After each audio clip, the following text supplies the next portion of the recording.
দেখুন প্রিয় কৃষক বন্ধুরা, কত সুন্দর বাঁধাকপি হয়েছে। এবার বাজারে প্রচুর প্রচুর ব্যাপক চাহিদা রয়েছে। এবার এই যে মামা কাটছে বাঁধাকপি। মামা কত করে যাচ্ছে এবার কিলো? কিলো কত করে বিক্রি হচ্ছে? 18-19। আচ্ছা, আর ফুলকপি? ফুলকপি 40-38। 40-38 ফুলকপি। বাঁধাকপি এই যে 18-20 টাকা বিক্রি হচ্ছে।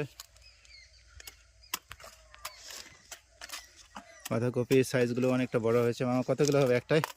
1 কেজি। একটা 1 কেজি। 1 কেজি পরিমাণে। আচ্ছা, 1 কেজি 900 গ্রাম। কেজি 900 গ্রাম। কতটুকু জমি আছে এখানে? হ্যাঁ, কতটুকু জমি হবে বাঁধাকপি ফুলকপি মিলে? 3 পোয়া। 3 পোয়া। 3 পোয়া মোটামুটি কত চারা আছে? মোটামুটি 52-53-54 মতো। 5300, 5300 থেকে 400 চারা রয়েছে। দেখুন কৃষক বন্ধুরা, একটা বাঁধাকপি 900 গ্রাম থেকে 1 কিলো হতে পারে। এবার 3 পোয়া জমিতে কত লাভ হচ্ছে আপনারা হিসাব করে দেখুন।